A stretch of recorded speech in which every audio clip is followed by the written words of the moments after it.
In the cold, early months of 1945, as the German army staggered backward on every front, the men of the Waffenamt, the German Army Weapons Office, continued their work with the same precision and discipline they had maintained since the first days of the war.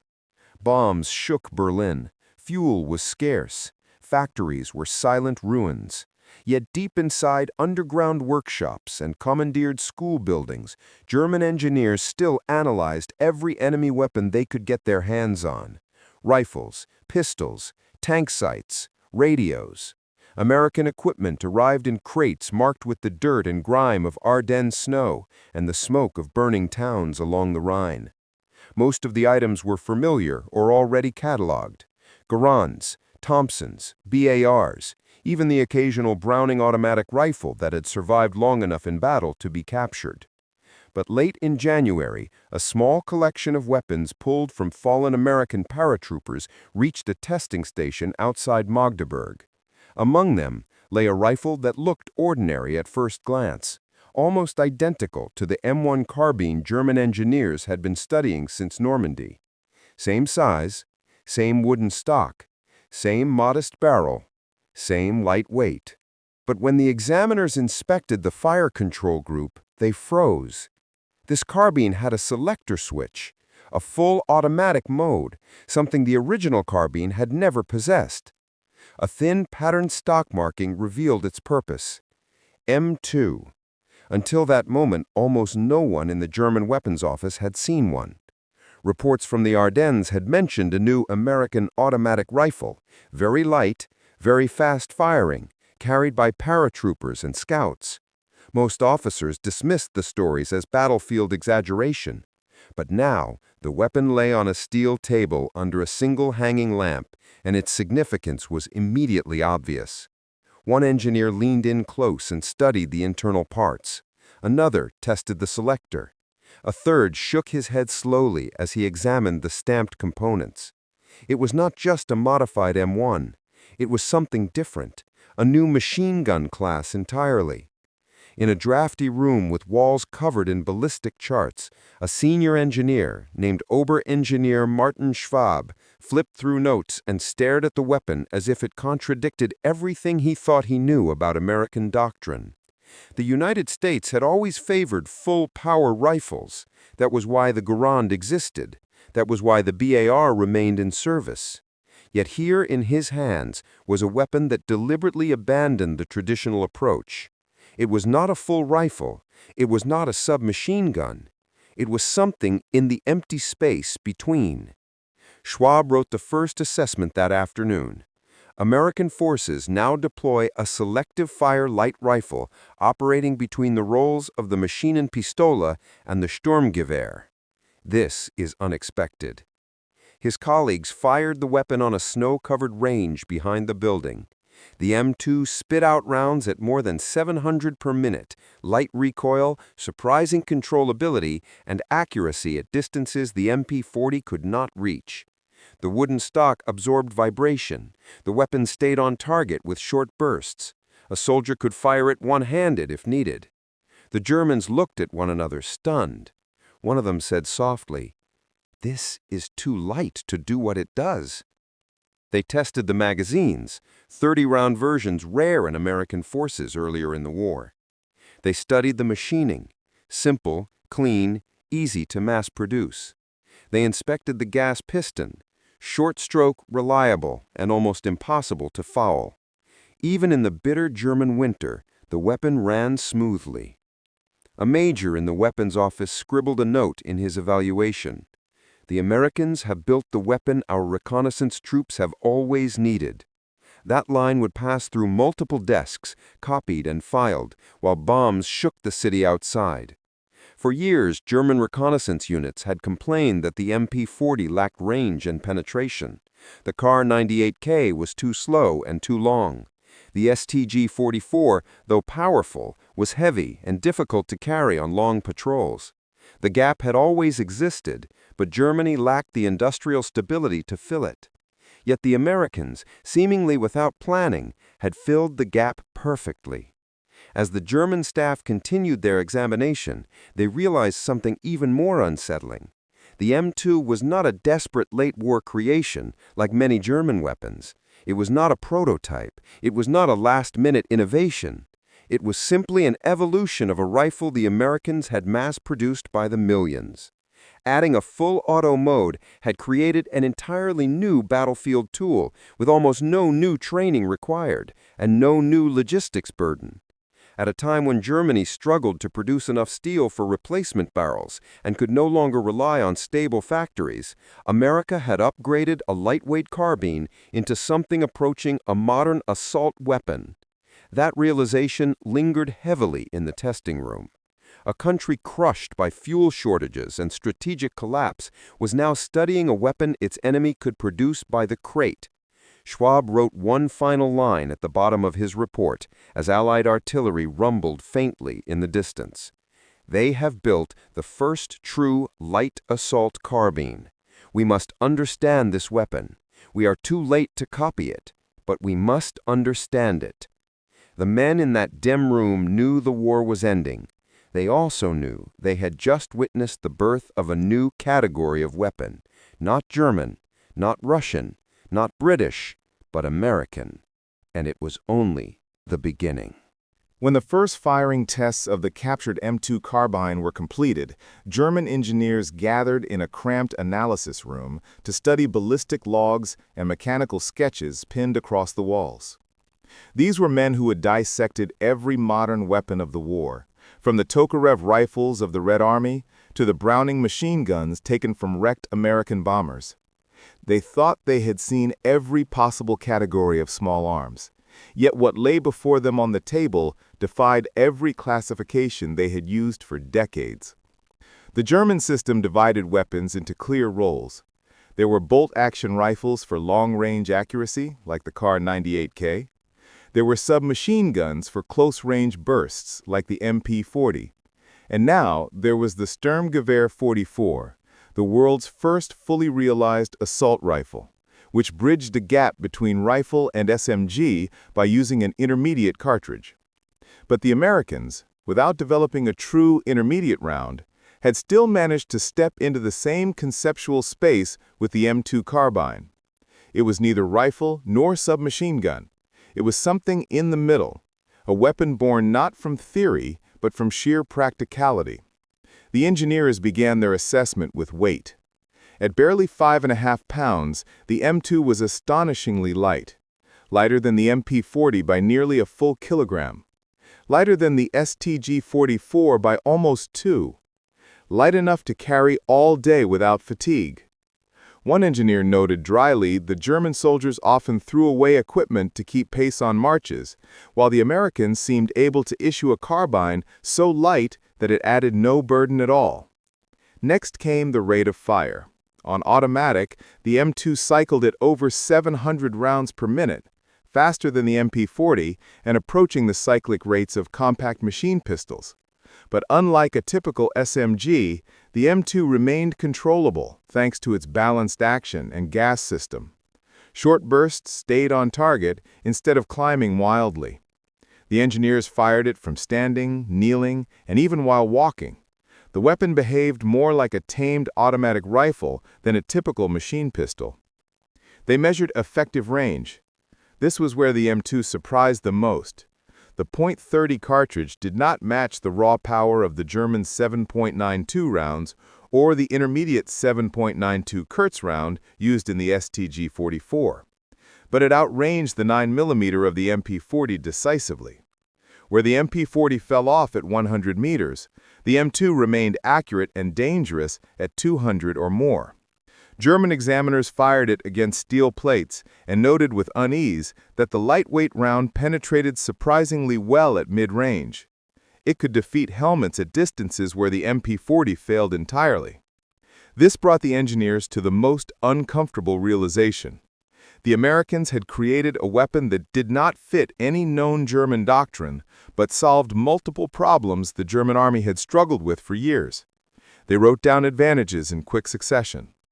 Light enough for long-range patrols, fast enough for close-quarter fighting, accurate enough for medium-range engagements, simple enough for mass production, cheap enough for millions of copies, and with a magazine system that allowed rapid reloads and high sustained fire. One engineer summed it plainly: the Americans built the assault weapon without the assault cartridge. The German examined the internal mechanism next. The short-stroke gas piston, perfected by David Marshall Williams, fascinated them. It was simple, efficient, and rugged. It delivered reliable cycling even in cold weather, something the MP40 often struggled with. The trigger group, with its clever addition of disconnector and selector lever, allowed effortless transition between semi-automatic and fully automatic fire. Unlike the Sturmgewehr 44, the M2 could be built with far less machining and fewer complex stamped parts. A senior German armorer stepped back from the rifle and said, almost reluctantly, "They have made something we could build only in experiments." The Germans were also impressed by the 30-round magazine. Their own MP44 used a large and heavy magazine that soldiers often complained was awkward and prone to damage. The M2's magazine was lighter, easier to handle, and fast to change. In field tests conducted behind the lines, German evaluators found that a trained soldier could deliver extremely rapid fire, emptying 2 magazines in controlled bursts faster than an MP40 gunner could reload a single heavy stick mag. The next observation cut deeply.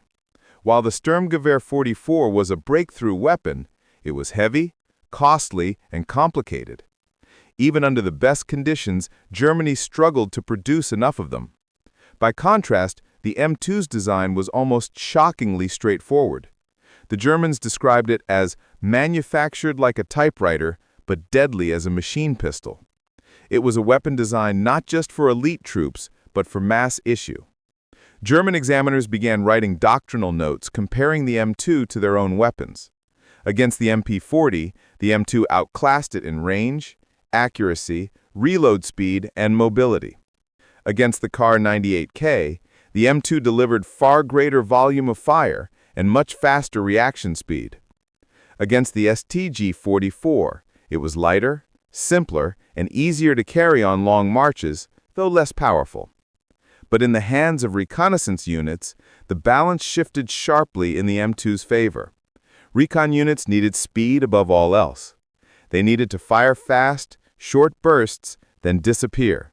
They needed a weapon that would not slow them during long patrols. One engineer pointed at the M2 and said, "Our reconnaissance units have long asked for a weapon of this exact nature. We never gave it to them. The Americans did." The truth settled over the Waffenamt in a way no propaganda could soften. The M2 Carbine was not the most powerful weapon on the battlefield. It was not the most innovative, but it was among the most practical weapons ever issued in the war. It embraced mobility, speed, and volume of fire in a lightweight package that made it perfect for modern maneuver warfare. When the German engineers finished their mechanical examination of the M2 Carbine, they moved on to a more important question. Not what the weapon was, but what it meant. Weapons were built for battlefield roles, and every role explained a philosophy. The Germans had invested tremendous effort into perfecting weapons for storm troops, machine gun teams, and infantry riflemen. But there was one group that had always struggled with every weapon Germany issued: reconnaissance units. German recon troops were expected to do the impossible almost every day of the war. They were the eyes of the army. They moved far ahead of the main force. They crept through forests that hid entire enemy regiments. They skirted roads watched by snipers. They slipped behind towns lit only by burning rubble. They had to be fast, silent, and brutally efficient when contact came. Their lives depended on moving quickly and shooting faster. But the German weapons they carried were constant compromises that frustrated their mission. The Car 98K was accurate but long and slow. The MP40 was compact but lacked the range they needed when scouting across open ground or engaging at 200 meters. The Sturmgewehr 44 was powerful but too heavy for men who marched miles per day and often returned to base completely exhausted. The recon problem had never been solved, and in the M2 Carbine, German examiners suddenly realized they were holding the weapon that would have solved it perfectly. They began listing qualities that matched reconnaissance doctrine almost too well. Lightweight. The entire carbine weighed less than many German mess kits. Recon patrols often covered 10 to 20 kilometers in a single day. Saving 2 kilos of weapon weight mattered. It meant the difference between stealth and fatigue, between life and death. Fast handling. The M2 could be brought to the shoulder instantly. Recon troops needed to snap fire the moment a shadow moved behind a hedgerow. The carbine's small size and low recoil meant they could fire before an MP40 gunner even got his weapon up. Mid-range effectiveness. Recon patrols rarely fought long battles. They fought seconds-long firefights at 50 to 200 meters. Too far for a pistol, too close for a slow-cycling bolt action. Perfectly matched to the carbine's strengths. Controlled automatic fire. The M2's full auto fire was not meant to replace the firepower of a machine gun. It was meant for bursts, 3 to 5 rounds, quick, sharp, and aggressive. Enough to shock an enemy patrol or disengage from danger. German recon units had begged for exactly that kind of firepower since 1941. They never received it. The engineers held field tests to understand how recon troops would have used the M2. They sent veteran scouts and armored car crews into the woods outside Magdeburg, armed with the captured carbine. The reactions were immediate and unanimous. One scout lifted the M2 to his shoulder, fired a burst at a distant target, and lowered the weapon with a look of disbelief. "It is like carrying a pistol, but it shoots like a rifle," he said. Another scout ran a short patrol course through rough ground and declared that for the first time he felt unburdened by his weapon. He could crawl, sprint, and climb without fighting the rifle the entire time. The carbine simply followed his body instead of resisting it. An armored car commander tested firing from inside his SDKF 222 turret. The M2 easily maneuvered inside the cramped compartment. The Sturmgewehr 44 had always been impossible to use in that space. The MP40 required awkward contorting. The M2 fit naturally. He wrote in his report, "This is the weapon we should have had from the beginning." The Germans also examined the psychological effect. Reconnaissance troops needed confidence in their equipment more than any other soldier. When operating ahead of friendly lines, sometimes completely alone, a heavy weapon could feel like a liability, and a slow weapon like a death sentence. The carbine inspired a sense of readiness, a sense that the soldier could fight or flee or fire accurately without delay. That emotional factor could not be quantified on charts, but every soldier who handled the M2 felt it immediately. Back in the analysis room, the engineers recognized the uncomfortable truth. Germany had created the first true assault rifle with the STG-44, but they had not created the light automatic weapon that recon units desperately needed. Their focus had been on replacing the infantry rifle. The Americans, without intending to, had created a reconnaissance weapon. The M2's simplicity also stunned the Germans. It required almost no maintenance. The gas system resisted fouling. The bolt stayed clean longer than comparable German designs. Even in cold weather conditions, it cycled reliably. The recon units operating on the Eastern Front would have killed for a weapon that still fired reliably at 30 degrees below zero. The M2 Carbine could have filled that role with ease. One engineer wrote a line in his field notebook that summed up the mood. "The Americans did not design this for reconnaissance, but it is perfect for reconnaissance." That was perhaps the hardest pill to swallow. The Americans had not intended to build a new class of weapon. They had simply upgraded a mass-produced lightweight carbine. And yet the result was a weapon that solved a problem the Germans had wrestled with for years. The final blow to German pride came when they considered what would happen if entire U.S. recon battalions were equipped with M2 carbines. The engineers calculated that such units could strike with higher speed, overwhelm enemy scouts faster, and disengage more cleanly. They imagined American cavalry units, armored reconnaissance teams, and airborne scouts using the M2 in coordinated operations. The conclusion was chilling. In reconnaissance doctrine, this weapon gives them a decisive advantage. As a thin layer of snow began falling outside the test facility, the German engineers stared at the carbine lying on the table. It was not the most powerful weapon of the war. It was not the most technologically advanced.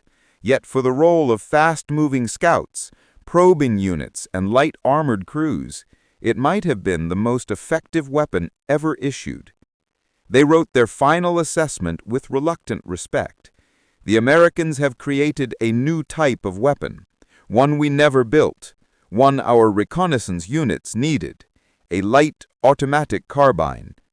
And in this quiet moment, deep inside a collapsing Reich, the Germans realized the future had arrived in the form of a small, unassuming American firearm, hardly bigger than a child's toy. When the German engineers finished testing the M2 Carbine in the snow-covered woods near Magdeburg, they carried the weapon back into their underground workshop with an uneasy silence. The performance alone had surprised them, but what came next shook them far more deeply. They began disassembling the rifle again, not to study its battlefield characteristics, but to understand how it could be manufactured in such enormous numbers. Germany had struggled for years with the industrial burden of producing the STG-44. It was a revolutionary design, but every part carried the weight of German engineering tradition. The stamped receiver required specialized machines. The barrel needed high-grade steel that Germany lacked by 1944. The fire control system was intricate. The magazines were large, heavy, difficult to manufacture, and easily damaged. The assembly lines needed skilled machinists. The entire project demanded resources the collapsing Reich no longer possessed. Now in their hands was the M2 Carbine, a weapon built in the millions, and the Germans realized instantly that it came from a different industrial world. The M2 was simple, not crude, not sloppy, just rational, functional, designed with mass production at its core. The receiver was straightforward to machine. The gas piston system used minimal parts. The fire control group was stamped and milled with remarkable economy. The stock required no exotic wood, no rare steel, no specialized tools. The entire rifle could be built by companies that had never produced weapons before. And that was exactly what America had done. The engineers unfolded reports captured earlier in the war listing the factories producing carbines. Many names were not gun makers at all. Typewriter companies, car manufacturers, furniture producers, electronics firms, small machine shops. America had spread production across dozens of civilian industries, turning the carbine into a national manufacturing effort rather than a single military program. A German engineer stared at the list in disbelief. He murmured, "They have turned their whole country into an armory." The contrast with German industry was painful. Germany's weapons programs were centralized, rigid, and strained by shortages. Skilled labor was disappearing to the front. Factories were bombed weekly. Steel allocations were shrinking. The STG-44, as impressive as it was, could never be produced in numbers that matched German needs. Even at peak output, the Reich produced fewer than 500,000 of them. The American Carbine program produced more than 6 million. The Weapons Office quickly realized that the M2 Carbine did not merely fill a tactical niche. Its true strength lay in the fact that it could be delivered everywhere to anyone with minimal training and almost no logistical burden. That kind of weapon was the hallmark of the industrial superpower Germany had always feared the United States might become. And in 1945, that fear had come true. The German engineers turned their attention to the materials inside the rifle. The carbine required only moderate-grade steel. The barrel steel was common. The small stamped parts used inexpensive alloys. The wooden stock could be made from several types of hardwood. The action tolerated slight manufacturing variations, something the precision-obsessed German gunmakers could not accept in their own weapons. One engineer tapped the receiver with a finger and said bitterly, "They designed it to be built by anyone. We designed ours to be built perfectly." That statement captured the industrial divide between the two nations. German engineering prized perfection. American engineering prized scale, practicality, and adaptivity. The M2 represented the American way of war just as clearly as the STG-44 represented the German one. The battle was not between two rifles, but between two philosophies. And America's philosophy had proven far more sustainable. As they continued their study, the Germans discovered something even more unsettling. The full auto upgrade from M1 to M2 required almost no change in factories. The new parts were minimal. The selector mechanism was simple. The Americans had created an automatic weapon by evolving a rifle already being produced by millions. No complex redesign, no overhaul, no special production line. With a few added components, an entire new class of weapon had emerged. One Waffenamt officer wrote the following in his formal report: "This indicates a level of industrial flexibility we cannot match. If America desires it, they could produce 2 million of these automatic carbines in a year. We could not do this even with peacetime resources." Other officers compared the carbine's industrial load to that of the STG-44. They marked down the number of machining operations, tooling requirements, and heat treatment steps. The STG-44 required dozens more. The M2 required fewer than half. It was a shock so severe that one senior designer quietly set his papers down and walked out of the room. The truth was undeniable. America had solved the mobility and firepower gap not with a radical new weapon, but with mass production. Germany had pushed engineering to its limit and created the STG-44. America had expanded manufacturing to its limit and created the M2. In the collapsing world of 1945, only one of those approaches could survive. The Germans concluded their report with a sentence that felt like surrender. "The Americans have achieved what we could never afford to achieve: a light automatic carbine for an entire army." Outside, artillery thundered nearer each day. The Reich was dying. But inside the weapons laboratory, German engineers knew they were witnessing the birth of a new age of infantry firepower, an age they would not be the first to enter. When the Third Reich finally collapsed in the spring of 1945, the German engineers who had studied the M2 Carbine scattered into captivity, ruins, or obscurity. But their handwritten notes, their laboratory sketches, and their shocked field reports survived in Allied archives long after the war ended. These documents reveal a truth far larger than the weapon itself. The M2 Carbine was more than a simple upgrade to a light rifle. It was the opening step in an entirely new direction for American infantry weapons, a direction the Germans recognized, even if the Americans had not yet fully realized it. In the quiet days after Germany's surrender, American ordnance officers read through the captured reports with growing interest. German evaluators had described the M2 with phrases that Americans themselves had never used: light assault weapon, reconnaissance automatic rifle, a hybrid class, a future concept. While the United States never thought of the M2 as an assault rifle in the German sense, the captured analyses made one thing undeniable. The M2 had entered the same conceptual world that produced the Sturmgewehr. Only the approach was different. The Americans had stumbled into a new category by accident, not by doctrine. The M2 did not use an intermediate cartridge. It did not intend to replace the service rifle. It was not created to reshape infantry tactics.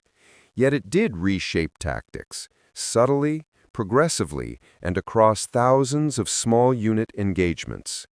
Troops armed with the M2 fought differently.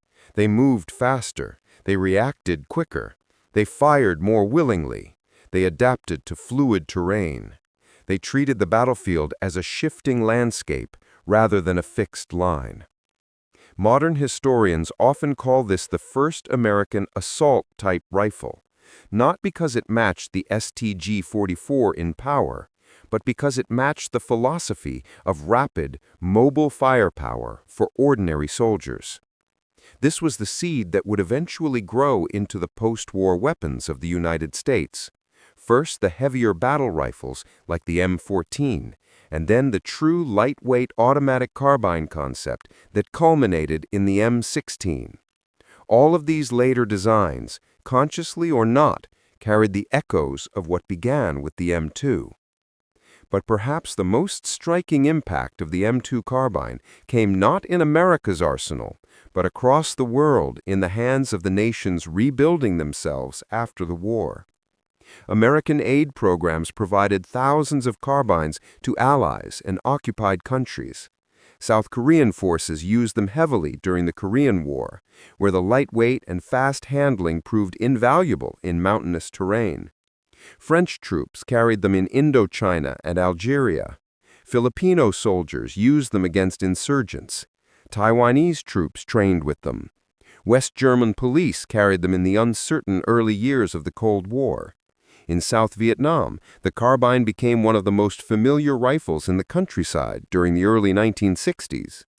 Everywhere it went, it was valued for the same reasons that shocked German engineers in 1945. It was fast, it was simple, it was reliable, it delivered automatic fire without the burden of weight. It was the kind of weapon soldiers learned instinctively. And it proved that modern infantry did not need to carry heavy wood and steel relics from the past to fight effectively. They needed speed, they needed volume, they needed a tool that matched the reality of modern battlefields. Even decades later, the idea of the light automatic carbine would dominate military thinking. The PDWs of the late 20th century, the compact carbines of special operations forces, and even the civilian defensive rifles of the modern era all trace some part of their identity to the same philosophy the M2 embodied. A weapon that fills the space between pistol and rifle. A weapon that turns mobility into firepower. A weapon that anyone can carry, not only elite troops. Looking back through the lens of history, the M2 Carbine stands as a reminder of the strange way innovation often occurs. Germany created the Sturmgewehr through deliberate engineering genius. The United States created the M2 Carbine almost as an afterthought, a natural evolution of a rifle built for mass issue. Yet both weapons pointed toward the same future. Only one was built in industrial quantities large enough to shape the war. That was the lesson the German engineers wrote in their final captured report. They have created a new class of weapon, not an SMG, not a rifle, something in between, something we needed but never built. If anything, this single sentence captures the M2's legacy better than any American document ever could. It was not the loudest weapon of the war. It was not the most famous. It never gained the mythic reputation of the STG-44 or the Garand. But it was arguably the most forward-looking. It showed that the path to future infantry weapons lay neither in heavy battle rifles nor in slow submachine guns, but in something lighter, faster, and more adaptive. In the dying months of the war, as German engineers stood in bomb-lit laboratories and recognized the significance of the weapon in their hands, they unknowingly predicted the next half-century of infantry design. The M2 Carbine was not just a captured trophy, it was a glimpse of the future. And though the war ended, the idea behind it did not. It continued to shape armies, doctrines, and battlefields long after the rifle itself had faded from American service. The legacy of the M2 Carbine was not the steel it was made from, but the concept it introduced. A concept the Germans understood too late. a concept that would define the modern soldier.